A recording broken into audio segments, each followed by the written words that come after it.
गर्मी में गांव की बिना बिजली की रात।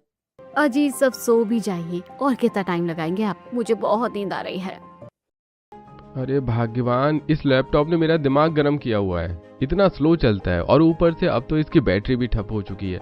जब तक चार्जिंग पर न लगाओ तब तक चलता ही नहीं है, और चार्जिंग पर लगाकर काम करने से तो तुम्हें पता ही है लैपटॉप कैसे काम करता है। बड़ा स्लो काम कर रहा है, इसलिए टाइम लग रहा है। बस 10 मिनट और रुको। बस अब तो पता नहीं 10 मिनट कब होगी। मैं तो जा रही हूँ सोने। रोहन अपने रूम के स्टडी टेबल पर लैपटॉप में काम कर रहा था और पायल जैसे ही पीछे मुड़कर बिस्तर पर सोने के लिए जाती है तभी लाइट चली जाती है। रोहन का लैपटॉप बंद हो जाता है। अरे यार, अब लाइट क्यों चली गई? थोड़ा सा काम बचा था, दिमाग खराब हो रहा है। मैं भी अच्छा खासा सोने जा रही थी और अब भी लाइट चली गई। आजकल रोज रात को लाइट जा रही है, पता नहीं क्या हो गया है।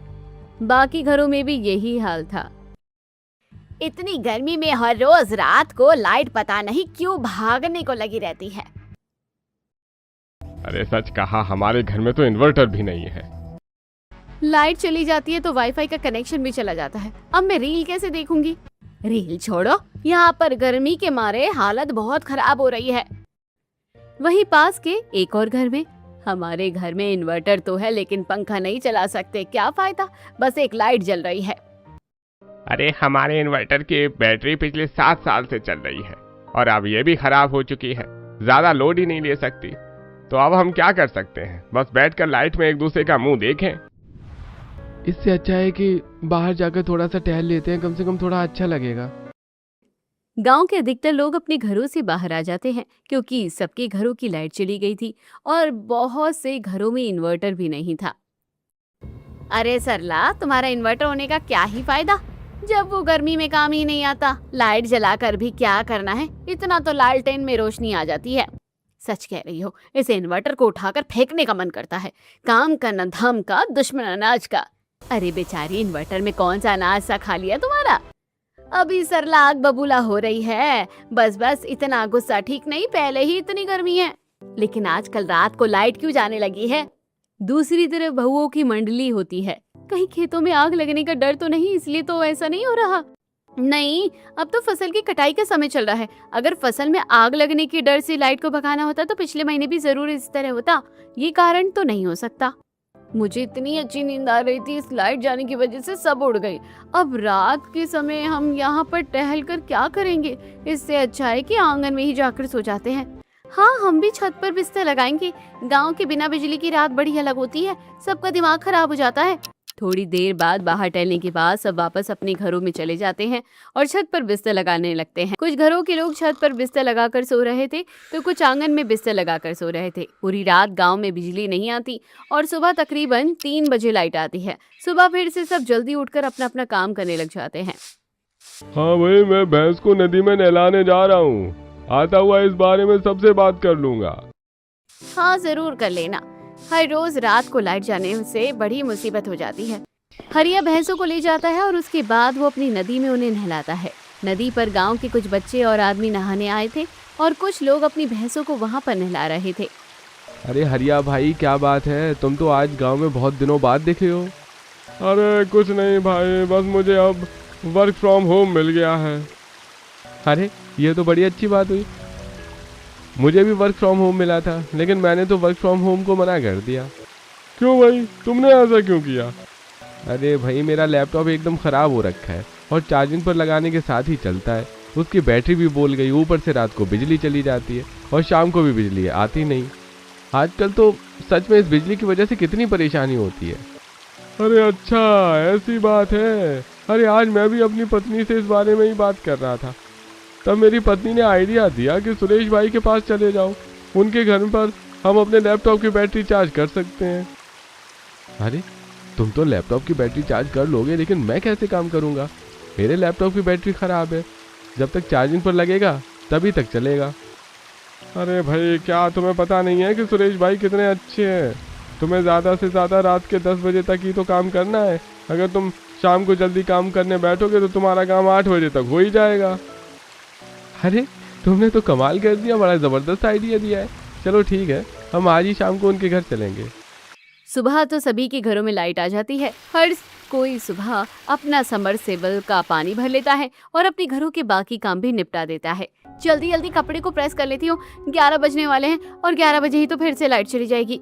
वहीं दूसरी तरफ सुनीता के घर में, अरे ओ सुनीता बहू, इधर आ तो जरा। सीमा बाहर आंगन में गर्मी में काम करके पसीने से लथपथ होकर आती है। हाँ माँ जी, कहिए क्या हुआ? अरे होना क्या था, तुझे बोला था ना सब्जी कम बनाया कर। अब देख फ्रिज में सब्जी रखी हुई है। आजकल बिजली रात क्या दिन में भी जा रही है, तुझे थोड़ा दिमाग से काम लेना चाहिए था। ये बात सुनकर सीमा को भी गुस्सा आ जाता है। अब माँ जी, मुझे किसी पागल गाय ने सींग तो नहीं मारा है, मैं भी बिना वजह ही इतनी सारी सब्जी बनाकर रखूंगी। मुझे भी कोई शौक नहीं है कुछ खराब करने का। आपने ही कहा था कि सुबह मेहमान आने वाले हैं इसलिए ज्यादा बन गई है। अरे उन मेहमानों को तो क्या ही कहना, नाच पीटे कहेंगे, सुबह कहते हैं आएंगे और उसके बाद कहते हैं नहीं आएंगे। अब हम क्या करें, इतनी गर्मी में इतनी सारी सब्जी तो खराब हो गई है। माँ जी, अब हम कुछ नहीं कर सकते, अब जो होना था वो हो गया है। देखते हैं आज बिजली कितनी देर के लिए जाएगी। शांति के घर में, अरे बहू, तुझे वॉशिंग मशीन सुबह लगानी चाहिए थी, अब तो बिजली जाने वाली है, हाथों से ही कपड़े धो ले। कोई बात नहीं माँ जी, अब बिजली जाएगी तो देखी जाएगी, लेकिन तब तक कम से कम कुछ कपड़े ही धो लूं। पायल ने कपड़े धोने के लिए अभी वॉशिंग मशीन ही लगाई थी, लेकिन इतना कहते ही बिजली चली गई और ये देखकर पायल गुस्से में कहती है, सत्यानाश हो गया, काम खराब नाश हो इस बिजली का, नाश पिटी कहीं की। अरे जब गांव में बिजली ही नहीं रहनी तो वॉशिंग मशीन लाने का क्या ही फायदा। मैंने कहा था इससे अच्छा तो इन्वर्टर ही ले आते। अब गुस्सा करके कुछ नहीं होगा, आगे से जरा समय पर ही लगाया कर, अब तो गर्मी में परेशान होना पड़ेगा। समझ नहीं आ रहा कि दिन में तो इतनी बिजली जाती है लेकिन अब रात को भी जा रही है। वहीं दूसरी तरफ एक आदमी, अरे सर, आप चिंता मत कीजिए, दिन में भी बिजली भगा दी थी, लेकिन हम रात को खास ध्यान रखेंगे कि 2 बार तो बिजली जानी ही चाहिए। आखिर ये आदमी कौन है और ये पूरे गांव की बिजली भगाने में कैसे सक्षम है और इससे इस आदमी का क्या फायदा होने वाला है? तो चलिए आगे चलकर पता करते हैं। बिजली जाने की वजह से हर कोई गांव में परेशान हो रहा था। शाम को जब हरिया और रोहन सुरेश के घर जाते हैं, अरे आओ भाई, कैसे आना हुआ? अरे काका, आपको तो पता ही है आजकल बिजली बहुत ज्यादा जा रही है और मेरा और रोहन का तो वर्क फ्रॉम होम हो गया है। कई बार अचानक से लाइट चली जाती है तो हम काम नहीं कर पाते। हाँ, तो क्या परेशानी है? मैं हूं ना, मेरे रहते गांव वालों को कभी कोई परेशानी नहीं हो सकती। तुम्हें जब भी कोई काम हो तुम यहाँ आकर कर सकते हो। तुम्हें अपना लैपटॉप चार्ज करना है तो तुम यहाँ पर रख सकते हो, कोई परेशानी और चिंता वाली बात नहीं है। अरे सच में काका, आप सबसे अच्छे हो, आप जितना अच्छा कोई नहीं है। इस तरह सुरेश की मदद से रोहन और हरिया का काम आसान हो जाता है। आज रात को जब सभी गांव वाले सोने की तैयारी करते हैं तो किसी किसी घर में तो सब 9 बजे ही सो जाते हैं। आप सब इतनी जल्दी क्यों सो रहे हैं? अरे बहू, तुझे पता नहीं है क्या कि रात को 11 बजे के बाद बिजली चली जाएगी। कम से कम तब तक 2 घंटे की नींद ही पूरी कर ले, फिर तो नींद खराब होनी ही है। हाँ माँ, वैसे आपने बिल्कुल सही कहा। तब तक 2 घंटे की नींद पूरी हो जाएगी और फिर सुबह बिजली आती है तो सुबह फिर हम 3-4 घंटे सो जाएंगे। तो इस तरह नींद तो पूरी हो जाएगी। कम से कम पिछले कई दिनों से बिजली की वजह से नींद भी पूरी नहीं होती और काम पर दिक्कत होती है। इस तरह सब सो जाते हैं, लेकिन कुछ घरों में तो 9 बजे काम भी खत्म नहीं होता। और कितनी देर लगेगी आपको काम करने में? अभी तो भाग्यवान, थोड़ा और समय लगेगा। तुम मेरी चिंता मत करो, तुम आराम से सो जाओ, वरना तुम्हें अभी बहुत देर तक जागना पड़ेगा और फिर रात को बिजली जाने की वजह से नींद तो खराब होनी ही है। आप काम करो और मैं आपसे पहले सो जाऊं, ऐसे अच्छा नहीं लगता। फिर अकेले आपका मन भी नहीं लगेगा काम में। अरे तुम क्यों नहीं सो सकती? मुझसे पहले सो जाओ, चिंता मत करो। इस तरह सब जानते थे कि पूरा गांव रात को बिना बिजली का हो जाएगा और ऐसा ही होता है। फिर से रात को बिजली चली जाती है। अब लोगों को बड़ी परेशानी होती है। फिर से बिजली चली गई। बहू, अब तो छत पर ही बिस्तर लगा दे। जी माँ जी, मोनू भी बिजली जाने से परेशान हो रहा है। देखो तो इसे भी कितने पसीने आ रहे हैं। वहीं दूसरे घर में, अरे बहू, तेरे पैरों में मेहंदी लगी है क्या? कछुए की चाल चल रही है, जल्दी कर छत पर बिस्तर लगा दे। नींद खराब हो रही है, बड़ी नींद आ रही है। इस बिजली ने तो नाक में दम किया हुआ है। अरे भाई चलो भाग्यवान, जब तक हम छत पर चलते हैं, बहू अभी बिस्तर लगा देगी।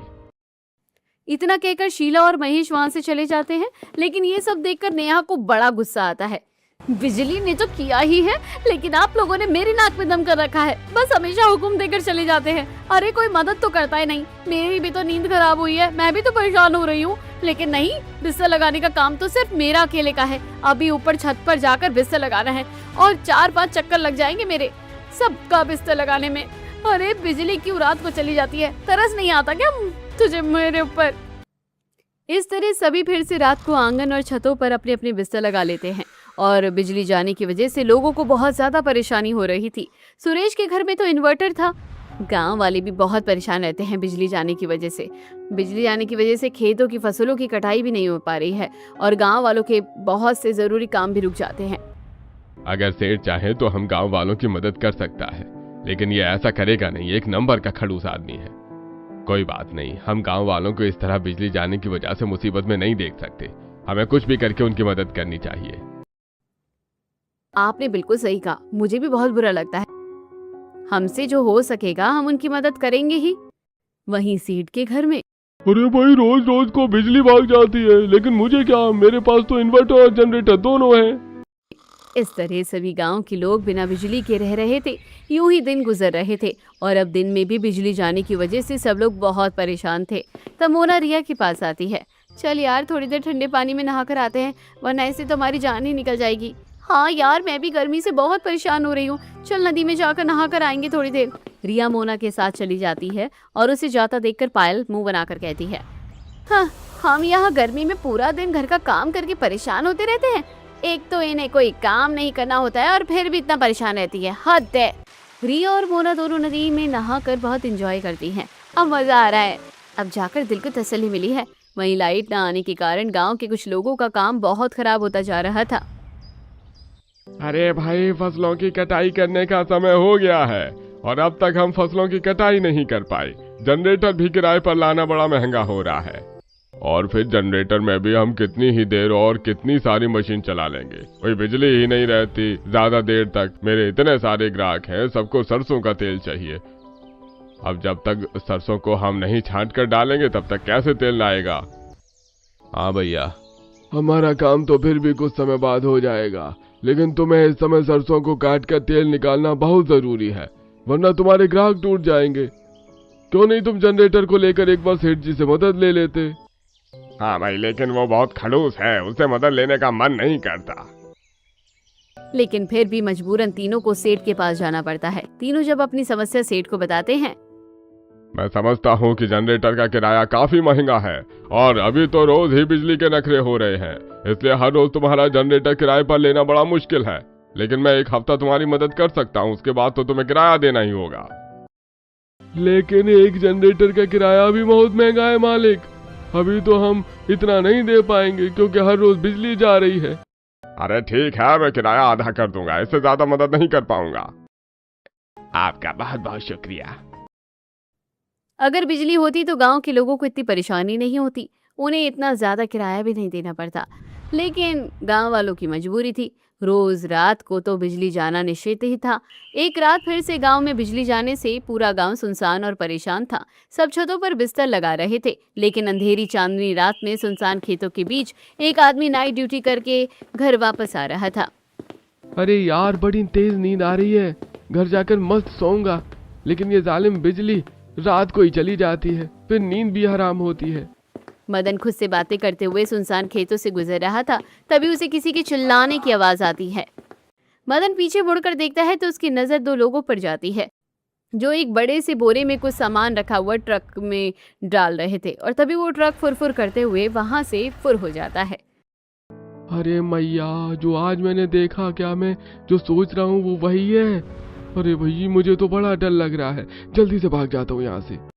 मदन तो वहां से 9 तो 11 हो जाता है और अगले दिन जब इस बारे में गांव वालों को बताता है।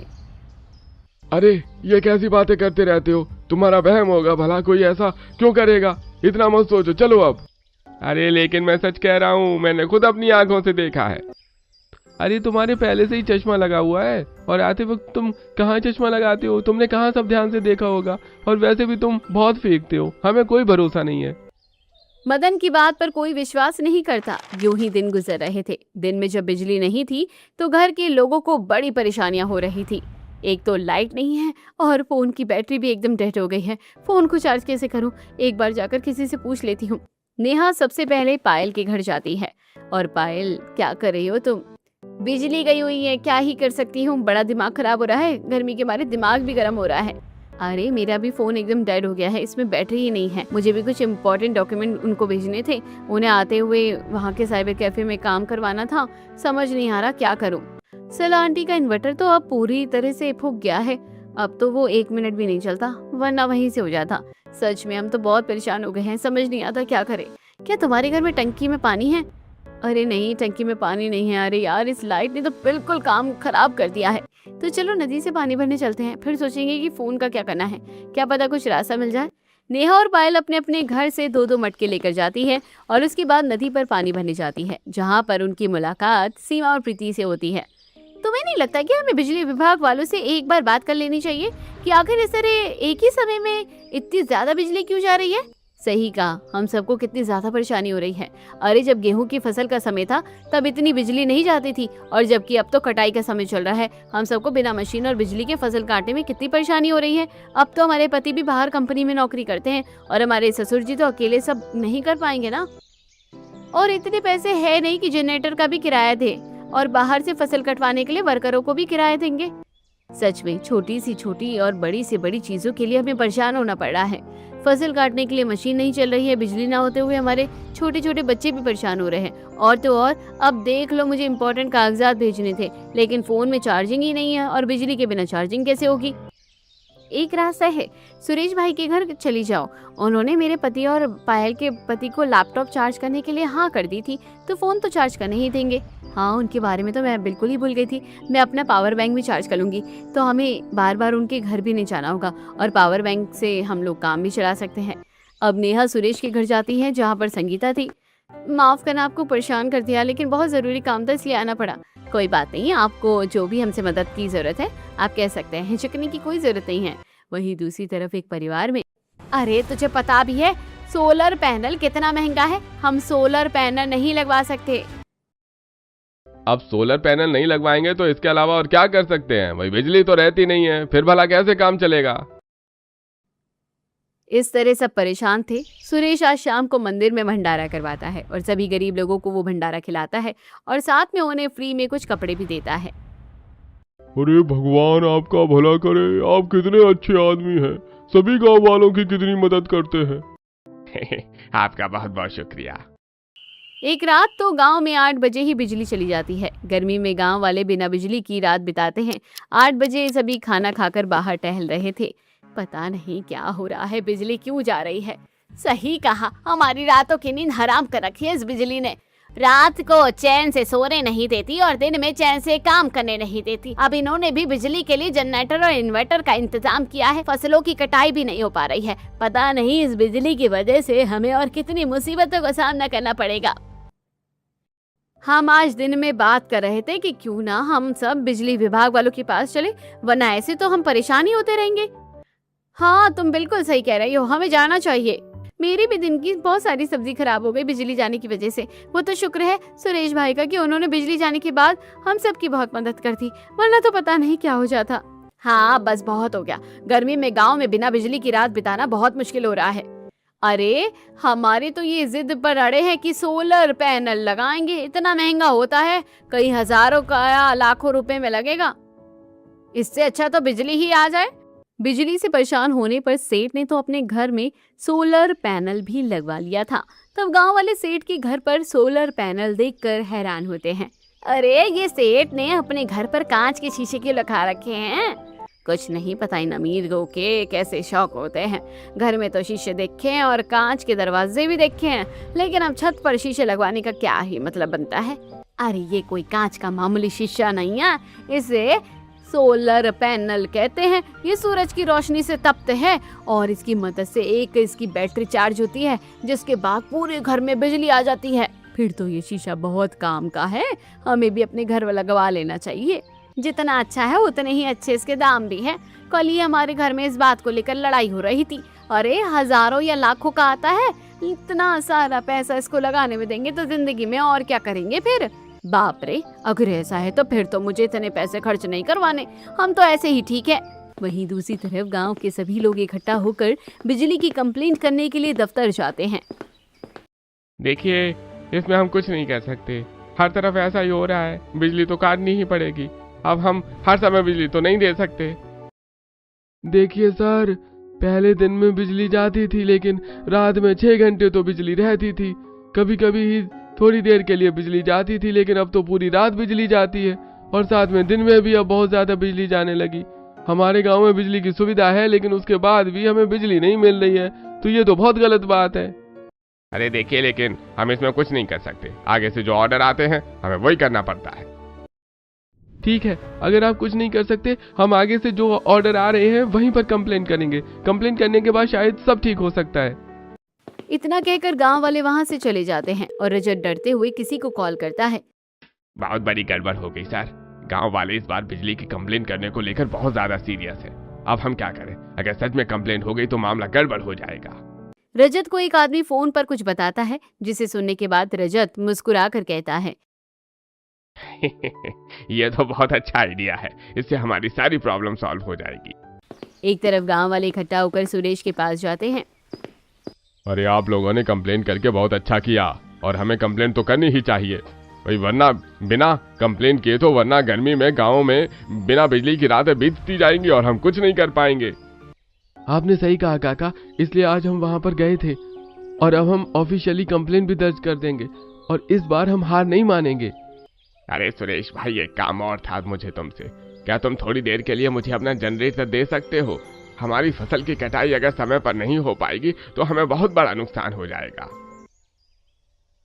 अरे हाँ हाँ बिल्कुल, आप लोगों को मुझसे कुछ भी पूछने की जरूरत नहीं है। आपको जो भी चाहिए आप ले जा सकते हैं। अरे भाई, हम उस खड़ूस सेठ को आधा किराया दे रहे हैं। इससे अच्छा है कि थोड़ा बहुत जितना हमसे बन पाएगा उतना किराया हम आपको दे देंगे। आप कितने अच्छे हैं, सबके बारे में कितना सोचते हैं। अरे नहीं नहीं, मुझे कोई किराया नहीं चाहिए, बस आप लोगों की मदद होती रहे वही हमारे लिए बहुत है। अरे नहीं नहीं, ज्यादा ना सही, लेकिन हम थोड़ा बहुत किराया तो जरूर देंगे, जैसा आपको ठीक लगे। वहीं दूसरी तरफ खड़ूस सेठ, अरे गांव वाले कितने मतलबी हैं भाई, अब सुरेश का जनरेटर इस्तेमाल कर रहे हैं। उसके पास तो इतने जनरेटर भी नहीं है, फिर भी मैंने सभी को आधा किराए में दिया और 1 हफ्ता फ्री में इस्तेमाल करने दिया। अरे किसी को कोई एहसान ही नहीं है। सच में भलाई का जमाना नहीं रहा। इन्हें तो मैं बाद में बताऊंगा। अब रात को फिर से सभी लोग सोने चले जाते हैं, और जब 9 बजे रात को सब सो रहे थे तो घरों में बिजली थी, लेकिन अचानक से तेज धमाका होता है और एकदम से ब्लास्ट हो जाता है। इतनी रात को इतना तेज धमाका सुनकर सभी अपने अपने घरों से बाहर आते हैं। अरे इतना बड़ा धमाका किस चीज का हुआ? यहाँ तो ट्रांसफार्मर में ब्लास्ट हो गया है, पूरा खंभा बर्बाद हो गया है। अब हम क्या करेंगे? ऐसे तो गांव में बहुत समय तक लाइट नहीं आएगी, सारा मामला ही बिगड़ जाएगा। मेरे घर पर भी बिजली नहीं आएगी तो हम इन्वर्टर और जनरेटर को चार्ज कैसे कर पाएंगे? कुछ समझ में नहीं आ रहा है, अब हम क्या करेंगे? बहुत बड़ा धमाका होने की वजह से गांव के सभी लोग बहुत परेशान हो जाते हैं। घर पर जब अपनी छतों पर सब जाकर बिस्तर लगाते हैं तो सब अपनी अपनी छत पर से एक दूसरे से बात करते हैं। अभी तक रात को बिजली नहीं आती है और गांव में बिना बिजली की रात बिताना कितना मुश्किल होता है, और कम से कम थोड़ी देर के लिए ही सही पर बिजली तो आती थी, लेकिन अब ट्रांसफार्मर में आग लग गई है तो अब देखो कब तक ही बिजली आएगी। गर्मी में गांव की बिना बिजली की रात होना तो एक आम बात हो गई थी, लेकिन अब तो गांव में बिना बिजली के दिन भी गुजरने लगेंगे क्या? अब देखना फिर से मेरे पति कितना ज्यादा खर्चा करने के लिए बोलेंगे, फिर से वही घर में सोलर पैनल को लेकर लड़ाई झगड़े होंगे। इतनी मुश्किल से 2 पैसे जोड़े हुए थे, कहीं सब कुछ सोलर पैनल में ना चले जाए। भगवान सब जल्दी से इस बिजली का कुछ इंतजाम कर दो और सब ठीक कर दो। इस तरह से रात को सब अपनी छत पर डिस्कस कर रहे थे और बिजली जाने की वजह से सब बहुत परेशान हो रहे थे। वहीं दूसरी तरफ सुरेश और संगीता भी परेशान हो रहे थे। अब हम क्या करेंगे? पूरे गांव में हमारे पास बिजली होती थी तो इस वजह से इन्वर्टर और जनरेटर चार्ज होकर हम गांव वालों की मदद करते थे। अब तो ट्रांसफार्मर ही जल गया, अब तो बिजली काफी लंबे समय तक जाने वाली है। मैं सोच रहा हूँ कि जिस प्रकार सेठ ने सोलर पैनल लगवाया है, मैं भी ऐसे ही सोलर पैनल लगवा लेता हूँ। हमारा भी फायदा हो जाएगा और फिर गांव वालों को भी ज्यादा परेशानी नहीं होगी। हाँ, उसमें तो बहुत ज्यादा खर्चा होने वाला है। इस तरह सुरेश भी अपने घर पर सोलर पैनल लगवा लेता है और सभी गांव वाले देखकर हैरान हो जाते हैं। इसके बाद गांव वालों के लिए परेशानी हल हो जाती है, लेकिन गांव वालों ने बिजली के लिए भी कंप्लेंट कर दी थी और वहां पर जब ट्रांसफार्मर के खंभों को चेक किया जाता है, अब तो हमें लगभग सारे ही ट्रांसफार्मर बदलने पड़ेंगे। और काफी सारी तारों को भी बदलना पड़ेगा। इस सारी प्रक्रिया में 2-3 महीने लग जाएंगे। क्या कहा? इतना समय लग जाएगा? लेकिन इतने समय में तो हमें बहुत ज्यादा नुकसान हो जाएगा। अरे वही देखिए, लेकिन हम इसके अलावा और कुछ नहीं कर सकते। और पता नहीं ये सब कैसे हुआ है, किसी की गलती है जिसकी वजह से ये सब हुआ है, क्योंकि प्राकृतिक रूप से या अपने आप तो ऐसा कुछ नहीं हो सकता। ये बात सुनकर सभी गांव वाले हैरान हो गए थे। लेकिन एक दिन फिर से जब मदन रात को वापस आ रहा था तो वो फिर से देखता है कि कुछ आदमी ट्रक में कुछ सामान लेकर जा रहे थे। मदन ये सब देखता है और गांव वालों को बताता है, और अब धीरे धीरे ये बात पूरे गांव में फैल जाती है। आखिर ऐसा क्या चल रहा है? तुम्हें लगता है कि मदन झूठ बोलेगा? अरे हाँ, वो ऊंची ऊंची बातें करता तो है, लेकिन इतना झूठ तो नहीं बोल सकता। वो बहुत डरा हुआ भी है, 2 दिन से काम पर भी नहीं जा रहा है। सही कहूँ तो एक बार सुबह खेत में मैं काम करने जा रहा था, तब मैंने भी किसी की आवाज सुनी थी। वही महिला मंडल में भी यही बातें चल रही थी। पता नहीं रे मदन ने क्या देख लिया ऐसा।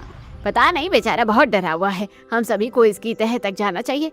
मदन और गांव के कुछ और लोगों ने ये सब होते हुए देखा था। अगली दिन की रात को जब फिर से ट्रक से सामान लोड करके जा रहा था तो सभी गांव वाले वहां पर आ जाते हैं और उन्होंने ट्रक के चारों तरफ उनको घेर लिया था और उसके अंदर जो आदमी थे उन्हें भी पकड़ लिया था।